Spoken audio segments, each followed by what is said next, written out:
আসসালামু আলাইকুম। এখন শুনবেন সংবাদ শিরোনাম। ৭ জেলায় সড়ক দুর্ঘটনায় নিহত ১২, আহত অন্তত ১৫ জন। বরিশালে অনুমোদনহীন ব্যাটারি চালিত রিকশার দাপট, প্রায়ই ঘটছে দুর্ঘটনা।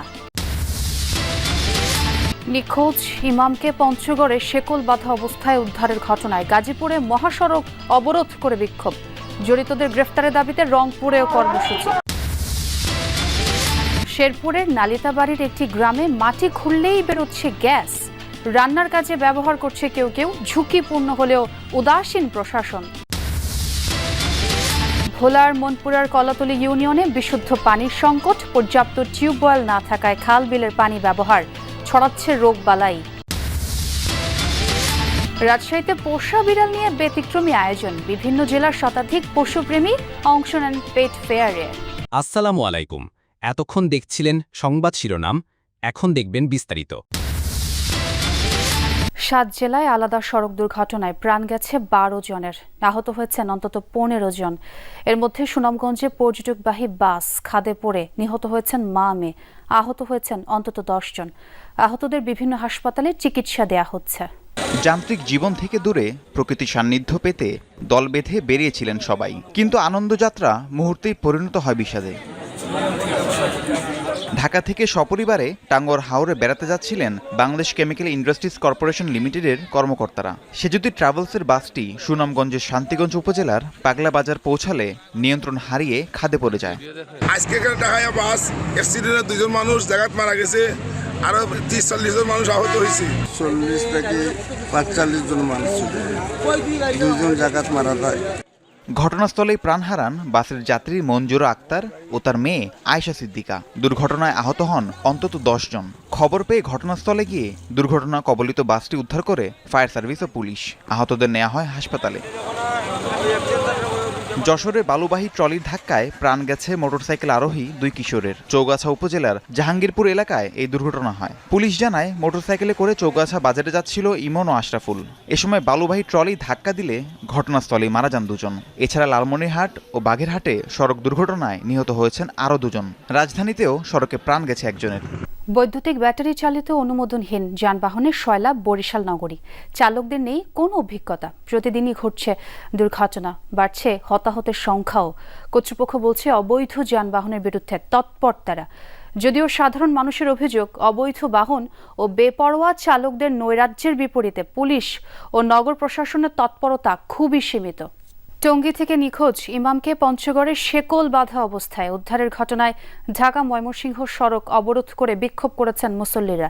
জুমার নামাজের পর গাজীপুর টঙ্গীর বিভিন্ন মসজিদ থেকে মিছিল নিয়ে মহাসড়কে 1.5 ঘন্টার মতো অবস্থান নেন তারা। অভিযোগ করেন, বিটিসিএল টিএনটি কলোনি জামে মসজিদের ইমাম মুহিবুল্লাহ মিয়াজি গত বুধবার সকালে বাসা থেকে হাঁটতে বের হয়ে অপহৃত হন। পরদিন পঞ্চগড় থেকে শেকল বাঁধা অবস্থায় তাকে উদ্ধার করা হয়।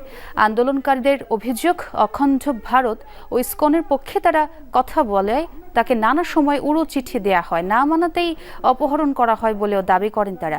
দ্রুত ঘটনার তদন্ত ও সুষ্ঠু বিচার দাবি করেন বিক্ষোভকারীরা। সামনের দরজা খুলে একজনের রুমাল না টিস্যু হাতে নিয়ে আবার মুখটা চাপিয়ে ধরছে, আর পিছন থেকে একজনে আমার এই অপারেশনের জায়গা পিছের আর কান সহ 3টা এমন জোরে জোরে থাপ্পড় দিছে, আমি আর সহ্য করতে পারি না, পড়িয়ে গেছি। খালি মারে আর কত গালিগালাজ করে, কিন্তু মানে এমন ভাষায় কথা বলে যে ভাষাগুলি বাংলাদেশের কারো ভাষা না। এদিকে ইসকন নিষিদ্ধ ইমাম মুহিবুল্লাহকে গুমকারীদের বিরুদ্ধে ব্যবস্থা নেওয়ার দাবিতে রংপুরে সর্বস্তরের সচেতন মুসলিম সমাজের ব্যানারে বিক্ষোভ হয়েছে। জুমার নামাজের পর সদর মসজিদের সামনে থেকে মিছিল শুরু হয়। নগরীর বিভিন্ন সড়ক ঘুরে প্রেস ক্লাব চত্বরে এসে শেষ হয় মিছিলটি।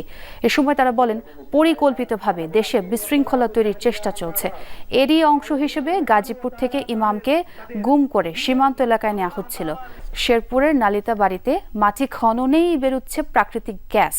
সেই গ্যাস দিয়ে আবার কয়েকটি পরিবার রান্নাও করছে। তবে এর মাঝেও রয়েছে এক আতঙ্ক। 10 থেকে 12 দিন ধরে মাটির নিচ থেকে গ্যাস বের হলেও প্রশাসনের কেউই খোঁজ নেয়নি। স্থানীয়দের নিরাপত্তা নিশ্চিত আর প্রাকৃতিক সম্পদের অনুসন্ধানের তাগিদ সকলের। খাবার পানির জন্য নলকূপ বসাতে খনন করা হয়েছিল মাটি। সেই গর্ত থেকে পানির বদলে বের হচ্ছে প্রাকৃতিক গ্যাস। নির্গত সেই গ্যাসে দিব্যি রান্নাবান্নাও করা যাচ্ছে। শেরপুর নালিতাবাড়ির পশ্চিম গাছকরা গ্রামে অন্তত 3টি স্থানে মাটি খোঁড়ার পর বের হচ্ছে এমন গ্যাস।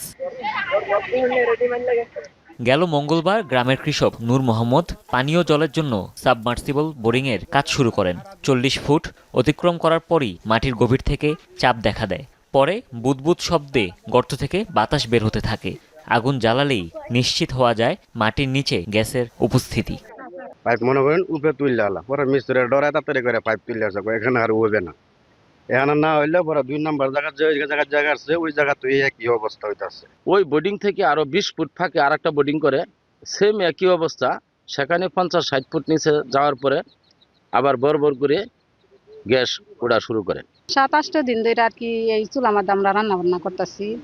এমনি মনে করুন কালকে ডালের বড়া বানাইছি, এমনি মাছ ভাজি করছি, ভাত রাঁধছি।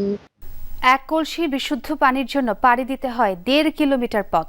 ভোলার মনপুরার কলাতলী ইউনিয়নের নারীদের এই সংগ্রাম প্রতিদিনকার। অনেকে আবার ব্যবহার করে নদী, খাল ও পুকুরের পানি, এতে ছড়াচ্ছে রোগবালাইও। 2022 সালে ইউনিয়নটি গঠিত হলেও উন্নয়নের ছোঁয়া লাগেনি অভিযোগ স্থানীয়দের। সবেমাত্র ফুটতে শুরু করেছে ভোরের আলো, এর মাঝেই ঘর থেকে বেরিয়েছেন ভোলার মনপুরার কলাতলী ইউনিয়নের নারীরা। সবার হাতেই কলস। নিজেদের বাসাবাড়িতে টিউবওয়েল না থাকায় ছুটতে হয় 1.5 কিলোমিটার দূরে বিশুদ্ধ পানির জন্য। উপজেলা থেকে বিচ্ছিন্ন ইউনিয়ন কলাতলী, বসবাস প্রায় 15,000 মানুষের, অথচ টিউবওয়েল মাত্র 180টি। বিশুদ্ধ পানির জন্য এখানকার নারীদের প্রতিদিন কাঁচা সড়কে ছুটতে হয় দূর দূরান্তে। কেউ কেউ দীর্ঘ পথ পাড়ি দেওয়ার ভয়ে ব্যবহার করেন নদী, পুকুর কিংবা খাল বিলের পানি। এতে মাঝে মধ্যেই রোগবালাইয়ের শিকার হতে হয় তাদের। এর আশেপাশে কোনো একটা এলাকাত কল নাই, মসজিদের পাশে একটা কল আছে, কোন রকম নুনা পানি উঠে 1.5 কিলোমিটার আরো নয়, আধা ঘন্টা লাগে সময়। আইতে পারি না, যাইতাম পারি না, তখন পুচকুনির খালের পানি ফিটকারি দিয়ে বইয়ে খাই, আঙ্গুর রোগও চেতে যায়। বিভিন্ন সময় প্রকল্পের অধীনে গভীর নলকূপ স্থাপন করা হলেও তার জন্য অতিরিক্ত অর্থ দাবির অভিযোগও রয়েছে সংশ্লিষ্টদের বিরুদ্ধে। রাজশাহীতে অনুষ্ঠিত হয়েছে পোষা বিড়ালদের এক ব্যতিক্রমী মেলা। এতে বিভাগের বিভিন্ন জেলা থেকে নিজ নিজ পোষা বিড়াল নিয়ে হাজির হন 2 শতাধিক পশুপ্রেমী। নানা জাতের আর বিচিত্র নামের এসব বিড়াল নিয়ে মেলায় অনুষ্ঠিত হয় ফ্যাশন শো, ছিল সেমিনার আর বিড়ালের মালিকদের জন্য খেলাধুলার আয়োজনও।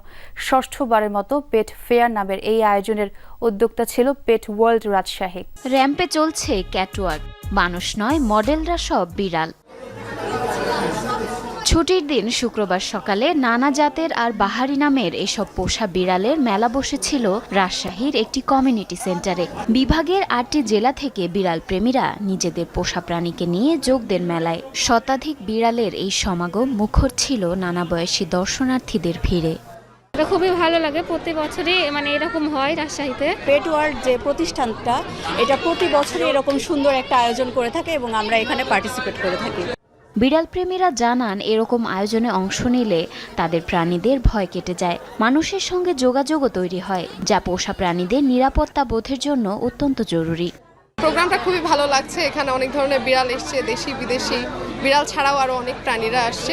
বিড়াল ও মালিকদের নিয়ে খেলাধুলা আর নানা রকম আনন্দ আয়োজনের পাশাপাশি অনুষ্ঠিত হয় তথ্যভিত্তিক সেমিনার। 6ঠবারের মতো এই আয়োজনে আগের বারের তুলনায় বেড়েছে অংশগ্রহণ।